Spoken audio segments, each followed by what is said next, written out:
Nós sabemos que os grandes inimigos da fé é o que a gente chama de mundo, a carne e o diabo. São os três inimigos dos cristãos, da fé cristã. Então o mal exterior é o mundo, o mal interior é a carne e o mal espiritual é o diabo. Então hoje eu vou falar do mal exterior, que é o mundo, vencendo o mundo. Eu quero que você abra sua Bíblia no Evangelho de Mateus, capítulo 4. Mateus 4, verso 1 em diante. A seguir foi Jesus levado pelo Espírito ao deserto, para ser tentado pelo diabo. E depois de jejuar 40 dias e 40 noites, teve fome. Então o tentador, aproximando-se, lhe disse: Se és filho de Deus, manda que estas pedras se transformem em pães. Jesus, porém, respondeu: Está escrito, não só de pão viverá o homem, mas de toda a palavra que procede da boca de Deus. Então o diabo o levou à cidade santa, colocou-o sobre o pináculo do templo e lhe disse: Se és filho de Deus, atira-te abaixo, porque está escrito: Aos seus anjos ordenará a teu respeito que te guardem, e eles te susterão nas suas mãos, para não tropeçares em alguma pedra. Respondeu-lhe Jesus: Também está escrito: Não tentarás o Senhor teu Deus. Levou ainda o diabo a um monte muito alto, mostrou-lhe todos os reinos do mundo e a glória deles, e lhe disse: Tudo isso te darei, se prostrado me adorares. Então Jesus lhe ordenou: Retira-te, Satanás, porque está escrito: Ao Senhor teu Deus adorarás, e só a ele darás culto. Com isto o deixou o diabo, e eis que vieram anjos e o serviram. Amém.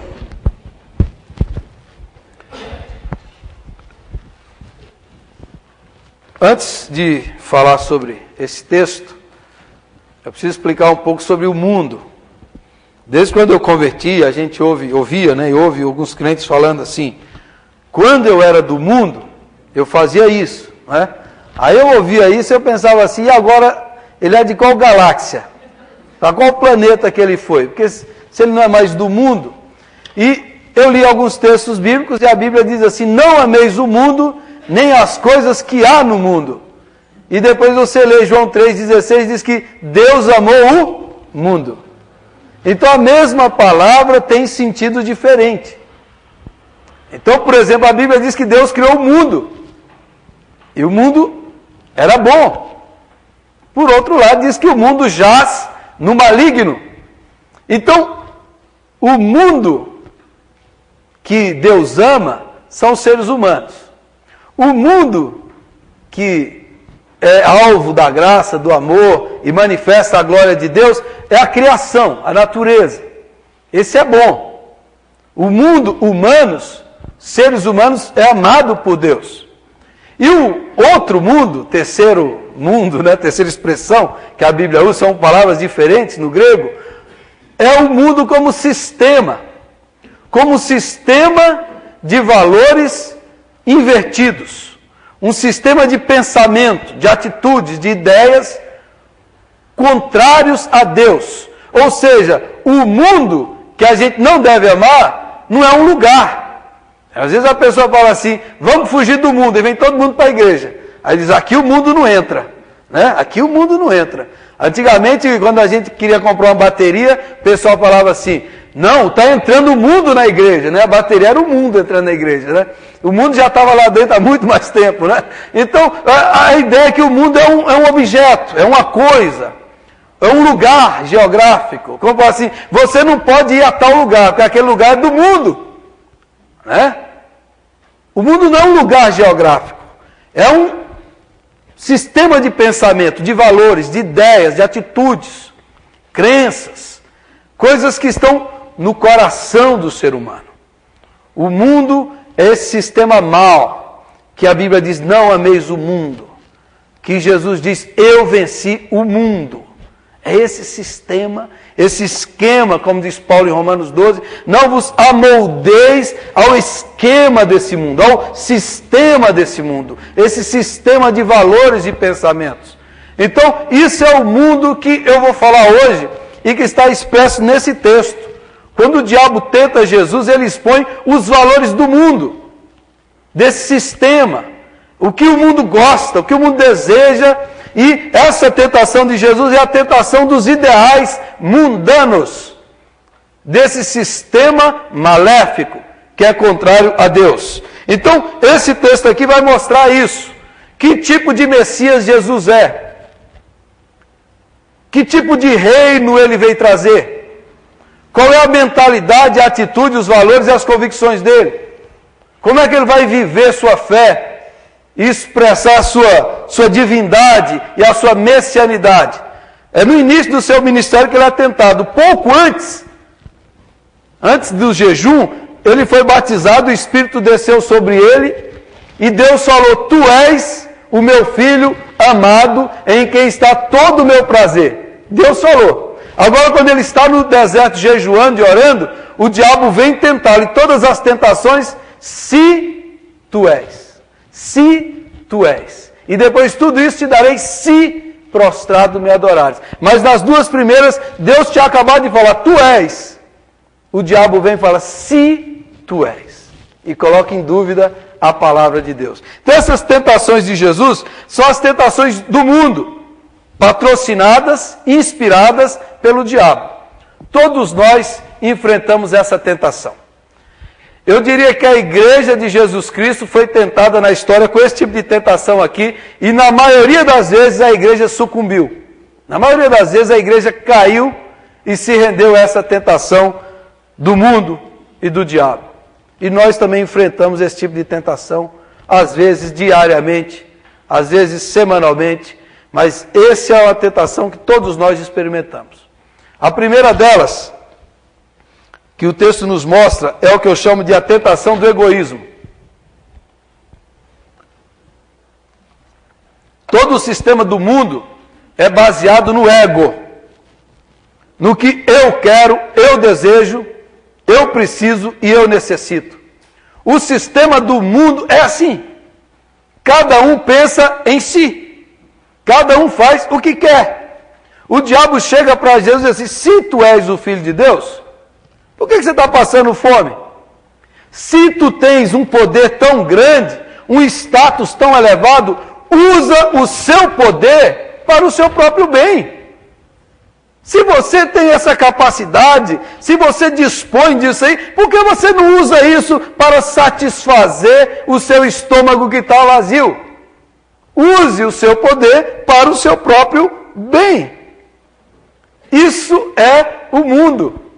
O mundo nos diz isso, olha, porque você fica passando privações, porque você fica passando problema, faça algo para você mesmo, pense em você. Deixe de querer agradar, servir, abençoar os outros e pense em si. E cresça o seu ego. Afirme-se. Afirme-se o que você deseja, o que você quer. É o sistema do eu, do ego. A idolatria de si mesmo. Foi assim que o diabo levou Adão e levou Eva a caírem. Vendo a árvore, falou assim, no dia que dela comerdes, sereis iguais a Deus, conhecedores do bem e do mal. No dia que eu comer da árvore, eu vou crescer. Eu vou me orgulhar, eu vou me ensoberbecer, eu vou ser igual a Deus. A tentação de se elevar, de se colocar o eu lá no trono, de colocar a sua necessidade, e dizer assim, eu preciso, eu necessito disso. Se você é filho de Deus mesmo, por que você está passando por isso? Você não precisa passar por isso. Se você tem o poder, use o poder para o seu próprio bem. Esse é o problema nas empresas. Quem tem o poder, pensa em si mesmo. Isso é o poder na família. Quem tem o poder, às vezes, impõe e pisa sobre o outro. É tinha um filósofo que chamava isso da microfísica do poder. Quer dizer, o patrão oprime o empregado. O empregado não tem a quem oprimir, oprime a mulher. A mulher não tem a quem oprimir, oprime os filhos. O mais velho oprime o mais novo. O mais novo não tem quem oprimir, oprime o gato, o cachorro. O poder vai passando assim e a gente vai exercendo maleficamente. Esse é o auge do mundanismo. Apenas o que o ego deseja. Cada um por si. Esse é o mundo. Cada um pensa em si mesmo. Cada um só coloca o seu querer em primeiro lugar. E exalta isso e diz assim, não, eu mereço. Tem que ser do meu jeito. Tem que ser da minha maneira. Com as minhas ideias, com o meu projeto. Sempre o eu. E Satanás tenta Jesus exatamente. Isso daqui é legítimo, Jesus. Use o seu poder. Você está com fome, não está? Então use para o seu bem. É a tentação de todos os políticos. Se você tem um cargo público, use esse cargo público para o seu próprio bem. Use esse poder que você tem para se enriquecer, para ganhar alguma coisa, para encher o seu bolso, a sua conta. Use isso de alguma maneira. Esse é o mundo. Isso é o que o diabo faz. Essa é a tentação mundana da gente usar as coisas para nós mesmos, da autonomia, do que eu posso fazer. Interessante, há um texto bíblico do jovem rico, que chegou para Jesus lá cheio de, bom mestre, que farei para herdar a vida eterna? Jesus falou, por que me chamas bom? Somente um é bom, Deus. E daí Jesus fala, você conhece os mandamentos? Eu, claro, observo todos eles desde a minha juventude. Nunca matei, nunca roubei, né? igual o povo falou. Nunca matei, nunca roubei, nunca fiz mal para ninguém. E tal, eu sou o cara. Eu sou o cara, eu estou bem. Ele só não sabia que o ego dele é desse tamanho, né? E o Deus dele não era o Senhor Deus. O Deus dele era ele mesmo. E o seu próprio bem. E Jesus falou, uma coisa te falta. Vende tudo que tens, dá aos pobres, depois vem e me siga. Só falta uma coisinha. Essa coisinha era tudo. Aí Jesus amou o rapaz. Jesus olhou e amou. Por isso que Jesus falou isso. Jesus está dizendo, o seu Deus é você mesmo. Você está inchado. A sua riqueza é apenas para o seu bem. Gente, perceba hoje como Deus é usado para o nosso bem. Esses dias eu ouvi alguém dizer assim, não, Deus é igual a gasolina para o carro. O ser humano sem Deus não funciona. É igual o carro sem gasolina. Aí eu pensei, Deus é igual a gasolina. Quer dizer, Deus existe para nos fazer funcionar para o nosso bem. A gente inverte a lógica da coisa. Deus existe apenas para me satisfazer. Deus existe apenas para que eu me sinta bem, para me salvar, para me dar uma força, para me ajudar. Então a gente inverte. Não sou eu que existo para Deus. É Deus que existe para mim. E o jovem rico colocava a sua confiança e o seu amor nas suas posses. Porque as suas posses eram dele e era para ele e para a glória dele. Jesus falou, meu filho, você não pode me seguir assim. Esse é o primeiro mandamento, não terás outros deuses diante de mim. Satanás vai violando os mandamentos, colocando deuses, ídolos. Quem sabe, irmão, você tem sucumbido à tentação do mundo? Colocando, tem que ser sempre como eu penso. O que eu vou fazer? O que eu vou ganhar com isso? O que eu vou lucrar com isso? O que estão fazendo por mim? Jesus foi tentado assim, de colocar o ego dele e dizer assim, não, eu sou o Messias para mim mesmo. Eu sou o Messias que vim me satisfazer. E eu vou agora comer porque eu não vou ficar passando fome. O diabo duvida da palavra, questiona a filiação e leva a gente a fazer coisas erradas. Às vezes Deus está falando, eu estou cuidando de você e você está na dúvida. Será, Senhor? Por que eu estou desempregado? Por que eu não ganhei a promoção? Será que eu não tenho que usar para o meu próprio bem? Essa é a primeira tentação. A segunda tentação do mundo. A segunda tentação do mundo é que eu chamei assim, pode ter outra palavra melhor, mas eu quis chamar assim. É a tentação do atalho. Tentação do atalho. Ou eu gostaria de falar assim, é a tentação do show. do espetáculo, é a tentação da imagem. O diabo falou, então é assim, aí está escrito, que você obedece, Jesus falou, está escrito. Foi, então pegou Jesus, levou para o pináculo do templo, lá no templo, no centro religioso, e falou, se você é filho de Deus, pula daqui, porque está escrito lá no Salmo 91, aos seus anjos dar ordem a teu respeito para que te guardem. Então, use o seu poder, Jesus, para atrair o povo e a multidão. Use o poder espiritual que você tem para que a multidão te siga. E qual é o grande objetivo do diabo desde o início até o final da vida de Jesus? Desviar Jesus da sua missão de morrer na cruz. Jesus veio para morrer na cruz do Calvário para pagar o nosso pecado. O diabo fala, como falou pela boca de Pedro, desista desse negócio de cruz, isso é sofrimento. Desista disso. Use o seu poder para fazer um show, uma pirotecnia religiosa. Manda os anjos voarem, mande os anjos virem, faz isso acontecer e a multidão vai vir te adorar. E a multidão vai vir te seguir. É a tentação de Pilatos, dos fariseus, que diz assim, faça um milagre para que a gente veja. Como se Jesus fosse um curandeiro, um mágico, que ficasse violando as leis da natureza para mostrar o seu poder. E Jesus nunca fez nenhum milagre para si mesmo, nem para expor a si mesmo, mas simplesmente para glorificar o Pai e testemunhar da chegada do reino. Agora, essa é a tentação, use isso. Você não precisa morrer na cruz, você não precisa ficar obedecendo o Pai, você não precisa ser servo, você não precisa ficar padecendo no jejum, você não precisa disso. Manipule o poder que você tem para si mesmo. Faz os anjos virem, voarem. Faça essas coisas aí e o povo vai crer em você. Seja um Messias do show. Seja o Messias do Silvio Santos. Quem quer dinheiro? Quem quer ver anjo? Quem quer ver espetáculo? Quem quer ver show? E o povão todo vai te seguir. Você é o Messias do diabo, de Satanás.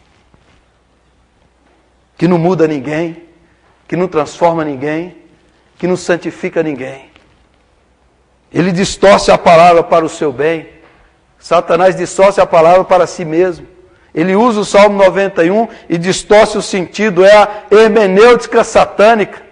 Muita gente distorce a palavra de Deus para si mesmo, para o seu próprio bem, para o engrandecimento pessoal, para a sua riqueza pessoal, e vão distorcendo e manipulando as Escrituras, e vão perdendo a fidelidade ao Evangelho e a obediência às sagradas letras. Essa é a política de Roma. Primeira tentação, dá pão para o povo. Segunda tentação, dê circo para o povo. O pão e o circo, e você vai ter o povo. A política do nosso presidente, dê a Bolsa Família e futebol, é quase a mesma coisa. E o povo está rindo para todo lado. Isso é o Messias barato. É o Messias que faz o que a multidão quer. O diabo quer que Jesus seja assim. O diabo quer levar Jesus a aceitar isso como a sua missão, a fazer essas coisas. E aí eu lembro para vocês outro texto. Quando Jesus multiplicou os pães e deu pão, 5.000 pessoas se alimentaram. E aí toda a multidão veio atrás de Jesus para fazê-lo rei. A multidão veio atrás dele e falou, vamos fazer dele o nosso rei. E quando a multidão veio para aclamar o rei desse mundo, Jesus falou assim, vocês estão me seguindo porque eu enchi a barriga de vocês, né? Vocês são consumidores. E eu não quero consumidor, eu quero discípulo. Se você não comer a minha carne e beber o meu sangue, não tem parte comigo. Aí a multidão falou, dura esse discurso, quem pode aguentar isso? Aí começou a sair a multidão. E ficou os 12. Vocês também não querem ir embora? Para quem iremos nós, Senhor? Pois só Tu tens as palavras da vida eterna. Não apenas da barriga cheia, mas da vida eterna. Nós temos a religião dos consumidores, da multidão, que está atrás na bênção. Jesus que é o discípulo que segue o Deus da bênção. Jesus que é súdito, que viva no reino de Deus, não no reino desse mundo. Quando ele reuniu também os discípulos e falou: o que dizem a multidão sobre mim? Uns dizem que é Jeremias, Elias, João Batista ou algum profeta.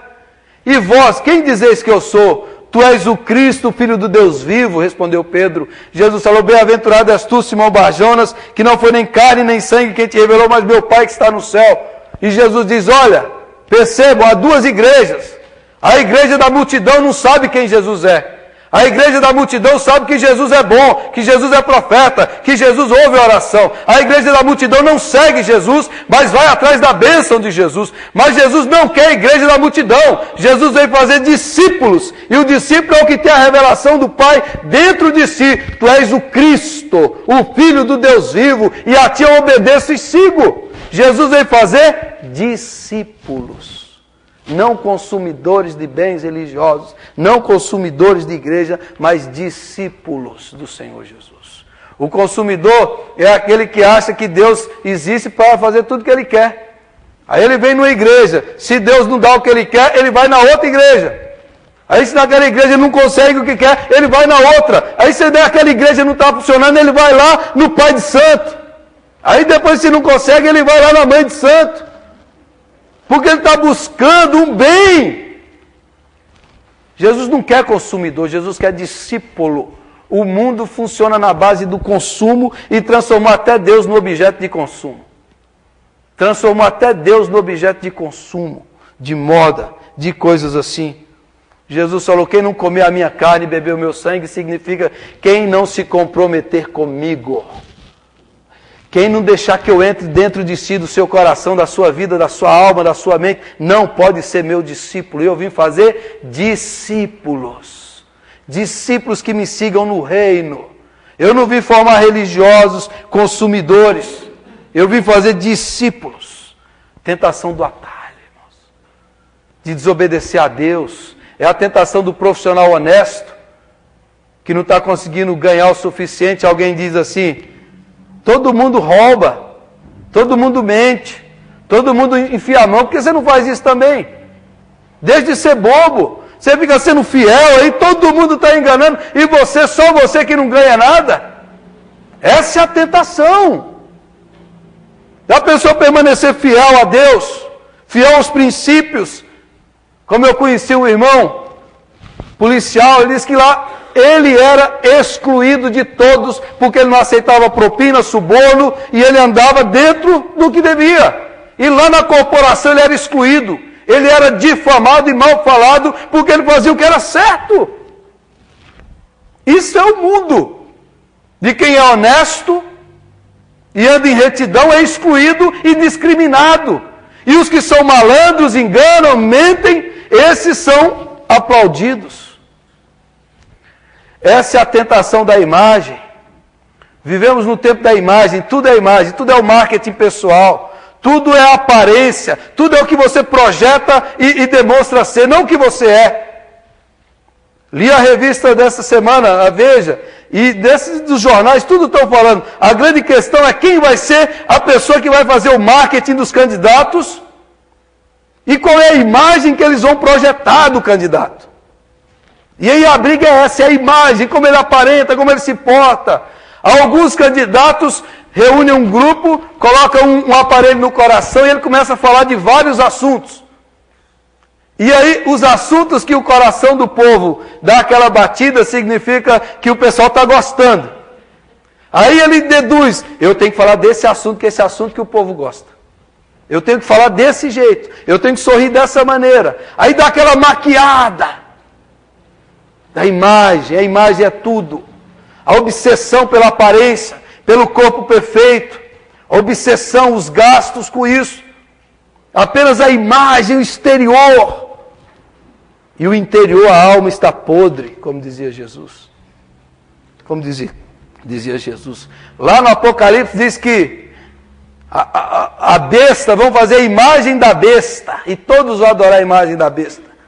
Você fica pensando naquela estátua de Nabucodonosor, não é nada disso, é mídia, é merchandising, é marketing, é propaganda. Tudo hoje funciona assim, no que você aparenta ser. Aí, quando algum dia o microfone fica ligado, a câmera fica ligada, e por 5 minutos Você grava a conversa de um político, do presidente da república, você sabe o que está no coração dele. Essa semana o presidente mostrou o que está no coração dele. Palavrão e a busca pela mídia. Se a imprensa vê isso aqui, rapaz, vai acabar politicamente. Ele falou isso. Todos os políticos, 5 minutos de microfone aberto, de câmera aberta e toda a imagem ruim, porque o coração está podre, é só aparência, é só imagem, é só mídia, é só merchandising, é o marketing pessoal. Esse é o mundo da imagem, da aparência e dos corações podres, da alma ressecada e vazia. Isso dentro das próprias igrejas. Os primeiros anos que eu fui ordenado, 2 ou 3 anos de ordenado, eu estava numa reunião do presbitério. E depois de uma discussão, que eu me coloquei contra um assunto, um outro pastor mais velho me chamou do lado e falou: meu filho, você está começando agora, você tem que aprender o seguinte, você tem que se alinhar politicamente, porque assim, você hoje está aqui, amanhã você aumenta um pouco mais, depois você vai ganhar mais, e depois você vai ser igual aquele lá. Olha o tanto que ele ganha por mês. Você tem que aprender a fazer a política eclesiástica, meu filho. Eu até estranhei na hora, porque eu achei tão descarado. Ao sair dali, esse texto me veio à mente. Foi o que o diabo falou para Jesus. Se alinhe. Entre dentro da política. Fale apenas o que deve falar na frente. Mostre apenas sua imagem. Aprenda a falar politicamente. Não denuncie nada. Não se oponha a nada. Faça a média ponderada. A média medíocre. A média medíocre. Jesus é o Messias que ele nunca fez média com ninguém. Nunca. Quando o governador quer prender, ele fala: ide dizer essa raposa. Ele nunca fez média. Jesus era péssimo em marketing pessoal. Ele fazia um milagre maravilhoso e dizia assim: não conte para ninguém. Jesus não tinha aula. Ele faz o milagre, mas não conte para ninguém o que eu fiz. Ele não sabe se promover, ele não sabe projetar sua imagem. O diabo é bom nisso. Aliás, ele é campeão nisso. Em maquiar, em aparentar. Ele é campeão em fazer quem não é parecer que é. Em fingir, em falsidade, porque ele é o pai da mentira, disse Jesus. E ele nunca se firmou na verdade. A religião é o lugar das maquiagens religiosas. Todo mundo aparece bonitinho, ordenado, assim, né? E às vezes o coração está podre. Às vezes a gente aparenta que é um bom crente, um bom servo de Deus, e o coração está cheio do que não presta. Esse é o mundo. O mundo dentro de nós. O mundo nos seduzindo, o mundo nos tentando. Isso é o mundo. Eu já falei coisas nesse púlpito aqui que a gente fala assim: mas pastor, isso um pastor não deve falar, não. É? Por que não? Tudo que eu falo na sala da minha casa, eu tenho que falar aqui. Porque o meu culto é a minha vida. Pessoal, esse é o púlpito sagrado, pastor. Como se eu falar uma palavra dessa? O lugar mais sagrado que Deus habita é o meu corpo, a minha mente e o meu coração. Eu não tenho que aqui aparentar ser nada nem ninguém. Eu tenho que ser autêntico e honesto. Se eu pecar, eu pequei. É bom que você saiba que eu pequei. Se o Senhor me usar, louvado seja a glória de Deus.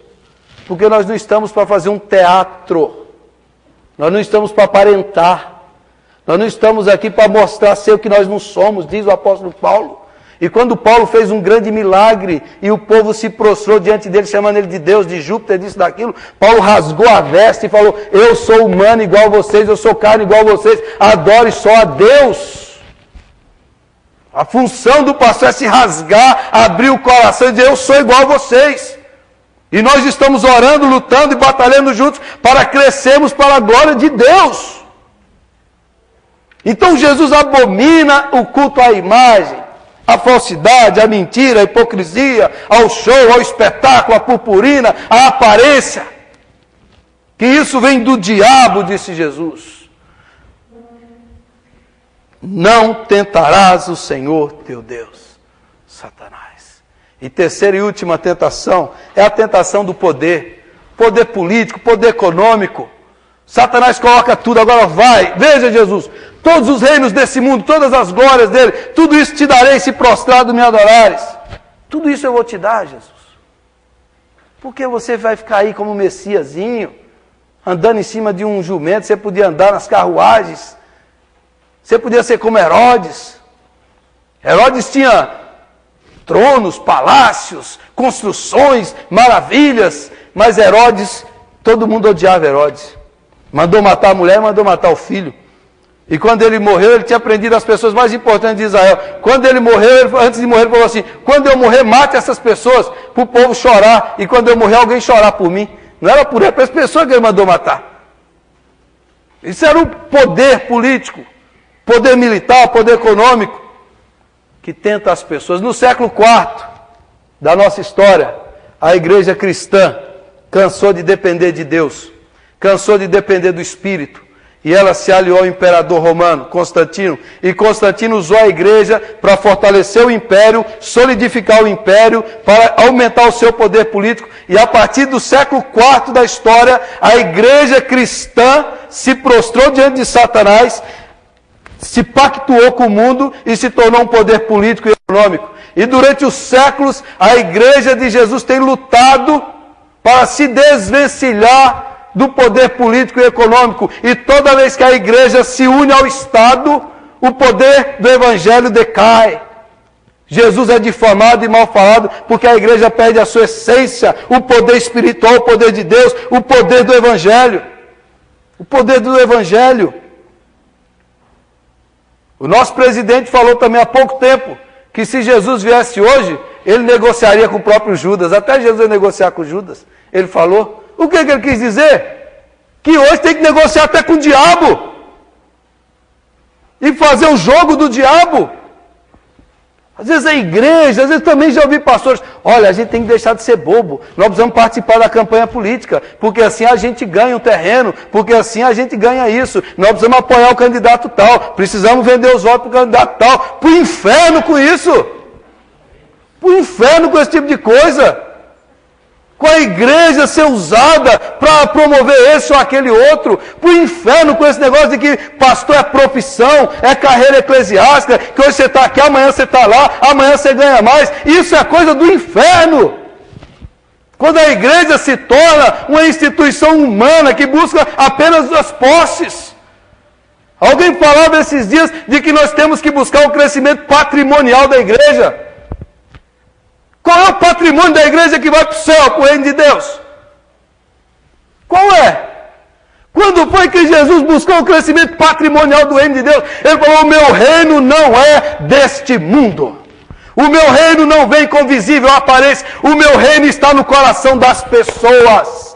Um mendigo faminto, bêbado na porta da igreja, vale mais para Deus do que as milhares de catedrais do mundo inteiro, os milhares de patrimônios das igrejas do mundo inteiro. Uma alma vale mais no reino de Deus do que todo o patrimônio do mundo.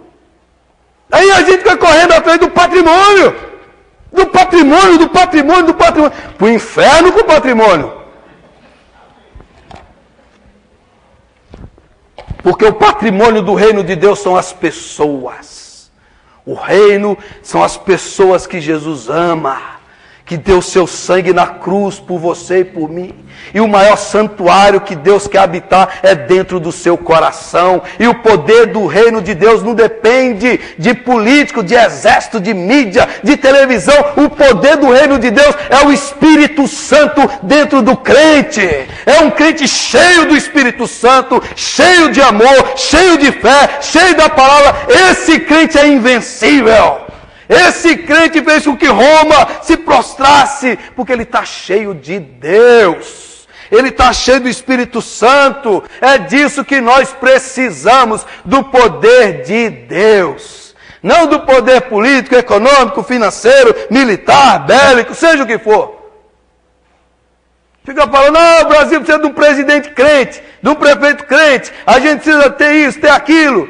A gente precisa que o céu se abra e o Espírito Santo nos encha novamente, como a igreja primitiva que não tinha nada, mas tinha Deus dentro deles. Tinha o poder de Deus no meio deles. E aí o inferno era vencido, porque Deus estava agindo através daquelas pessoas, irmãos. O diabo tentou Jesus de todas as maneiras, ele venceu todas as 3 tentações, dizendo, está escrito. Eu não vim fazer a minha vontade. Eu vim fazer a vontade do Pai que eu amo. O Pai ama o Filho e o Filho ama o Pai. O Pai faz tudo para a glória do Filho, depois você vai ver na Bíblia. E o Filho vem para a glória do Pai. E o Espírito nos é dado para glorificar o Pai e o Filho. Um ama o outro em doação. Isso é o amor da Trindade. É para isso que ele veio. Não o amor ao poder, mas o poder do amor. Jesus diz, eu me submeto ao meu Pai alegremente. Eu vim me humilhar diante do meu Pai, eu vim glorificar o Pai. E o Pai falou, está escrito, eu creio no que está escrito. Eu me submeto ao que está escrito, eu me humilho à vontade do Pai. E o ministério de Jesus todo, ele enfrentou essa tentação. Na cruz a multidão dizia, desce da cruz se você é o Filho de Deus. Na hora que ele foi preso, o outro dizia, chame os anjos, mande matar esses guardas, use o seu poder. Pilatos, Herodes, faça um milagre para que eu creia. A tentação, a tentação, a tentação. Tentação do mundo, tentação do mundo. Jesus lá no Getsemane, na hora da dor mais cruciante, Jesus está orando e está lá o inferno, e toda a tentação sobre o Filho, ele vence a tentação dizendo, Senhor, não faça a minha vontade, mas a tua vontade.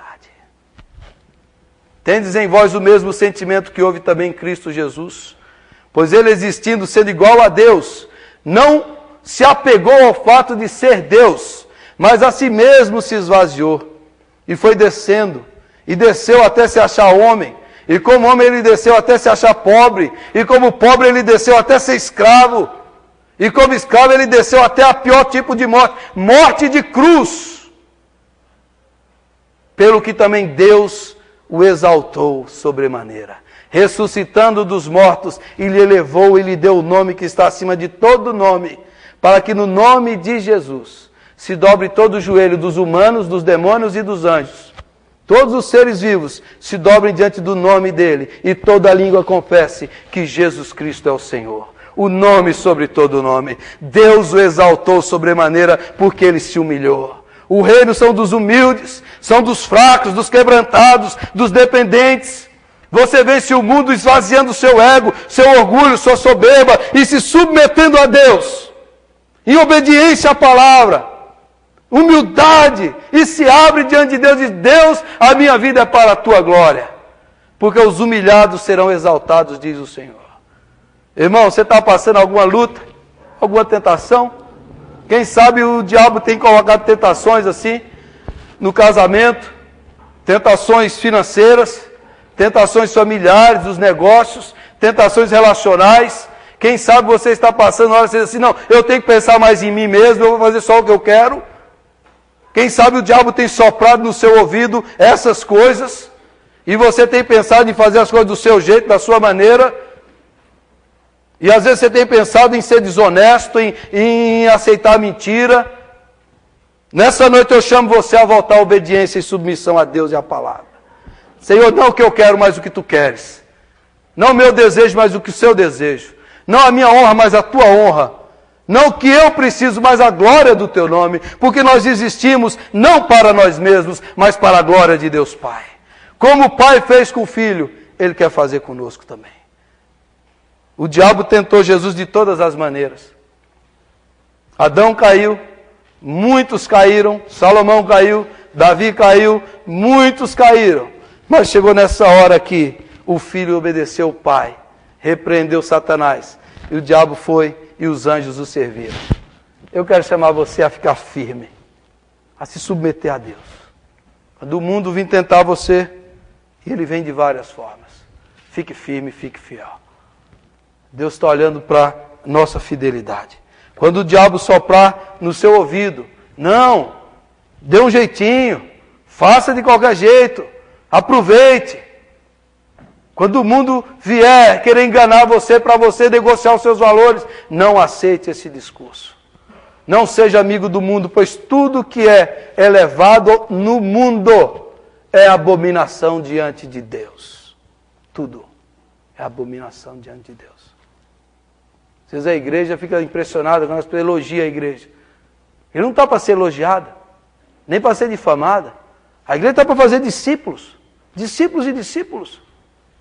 Que as pessoas se convertam a Jesus Cristo. Nós não estamos aqui para glorificar a igreja, para glorificar Jesus. Nós não estamos aqui para defender o cristianismo, estamos para defender Cristo, a mensagem de Cristo, e Cristo não precisa de defesa. Cristo é livre, soberano e poderoso. Ele é que conduz as coisas. Então, fique firme com o Senhor. Não dê ouvidos ao diabo. Não sucumba à tentação. Não fique impressionado com a glória desse mundo, porque o mundo passa, mas o que faz a vontade de Deus permanece para sempre. Permanece para sempre. Feche os seus olhos, vamos orar um pouco.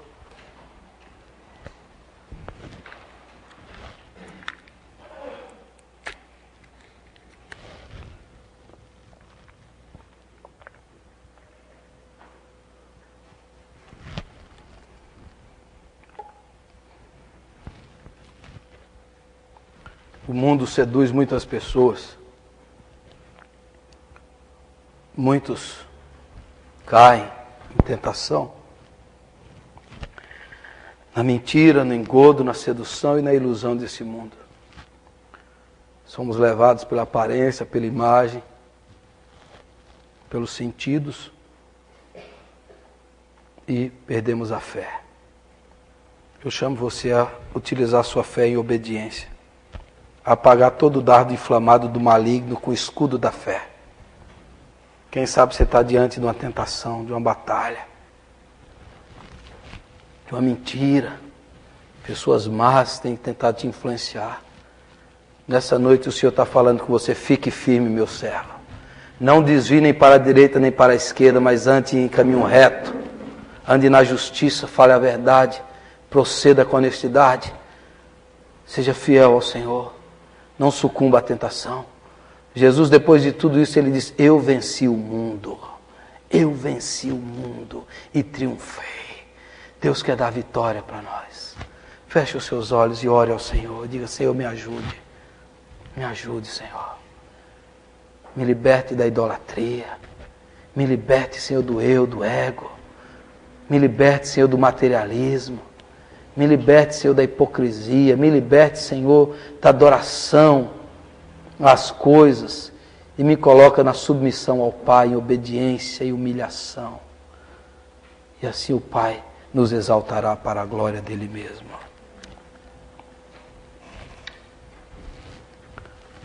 Senhor, nós te adoramos nessa noite, porque o Senhor está nesse lugar. Porque nessa noite fria o Senhor nos trouxe aqui, meu Pai, para te adorar, cantar, ser edificados e para ouvirmos a tua palavra. Essa palavra é tremenda, Senhor, essa palavra nos assusta. Essa palavra nos desafia, meu Pai. Quantas tentações nós estamos lidando nesse mundo, Senhor. Tentações materiais, espirituais, tentações de todas as sortes, ó Pai. E o que nós clamamos a Ti, nos ajude a sermos fiéis, Senhor. Nos ajude a nos prostrarmos somente diante do Senhor. Que nós possamos nos prostrar apenas diante do Deus vivo e verdadeiro. E que, ó Deus, o inimigo, o diabo, seja vencido pela nossa fidelidade. Que todas as vozes malignas se calem e se curvem, porque o Senhor está conosco, meu Pai. Guarda os nossos pés de se desviarem, de caírem na ilusão, na soberba e na presunção desse mundo mau, Senhor. Leva-nos na dependência única e exclusiva do Espírito Santo do Senhor. Que nós não sejamos a igreja da pompa, a igreja do luxo, a igreja do patrimônio, mas que nós sejamos a igreja do poder do Espírito Santo, a igreja do Evangelho, a igreja que ama e que serve e que se humilha diante de Deus. Liberta-nos, ó Deus, e livra-nos da idolatria, Senhor. da idolatria das coisas, das posses, do dinheiro, dos reinos desse mundo. Livra-nos, ó Deus, livra-nos, ó Pai, da imagem, do marketing, da propaganda, de vivermos de aparência, de hipocrisia. Livra-nos disso, Senhor. Que nós possamos abrir o nosso coração na Tua presença e diante dos irmãos, porque nós somos o Teu povo e a Tua igreja, e o Senhor abomina a hipocrisia e a falsidade, porque a mentira procede do diabo. Que nós possamos andar, falar e viver na verdade do Senhor. Na verdade do Senhor. Se alguém aqui, Senhor, está preso, liberta essa vida, meu Pai. Abre os olhos, Senhor, para que ele enxergue, para que ele creia no Evangelho, para que ele saiba que a vida e a verdade estão em Ti, e que esses caminhos do mundo são caminhos de morte, de perdição e de condenação. São caminhos de destruição, meu Pai. Conduz-nos no caminho da vida eterna. Sonda-nos, ó Deus, e vê se há em nós algum caminho mau. E guia-nos, ó Deus, pelo caminho eterno. Em nome de Jesus, meu Pai. Abre o nosso coração e a nossa mente. Se é uma tentação, Senhor, financeira, sexual, uma tentação familiar, profissional, guarda-nos, ó Deus. Livra-nos do mal e não nos deixe cair em tentação, meu Pai. Que o Senhor Jesus sustente cada um aqui. Se alguém aqui está, Senhor, em pecado, está preso, levanta essa vida, meu Pai. Liberta essa vida, meu Deus. Se alguém aqui tem andado em caminhos tortuosos, ó Deus, aplana esse caminho, meu Pai. Retifica esse caminho. Enche os vales, Senhor, nivela os montes, para que a gente ande no caminho reto do Senhor. Conduz o teu povo assim, meu Pai. Que os dardos inflamados do maligno sejam apagados pelo escudo da fé. Eu creio, e está escrito. Que o nosso papel, Senhor, seja obedecer a Tua palavra, submeter a Tua vontade e dizer não a nós, Senhor, não a nós, mas ao Teu nome da glória para sempre. Aleluia. Que essa igreja viva para a Tua glória, Senhor. Que nenhuma igreja tenha glória, que nenhum homem tenha glória, mas que nós possamos viver para a glória do Teu santo nome maravilhoso. Excelso é o Senhor. Glorioso é o Teu nome, é o Senhor. Bendito seja o Senhor Jesus, que morreu e ressuscitou e vive para sempre. E recebeu o nome mais lindo, mais doce e mais poderoso. O nome de Jesus. O nome de Jesus. É por causa dele que estamos aqui, porque ele venceu. Nos ajude a vencer também, meu Pai. Em nome de Jesus. Aleluia. Amém.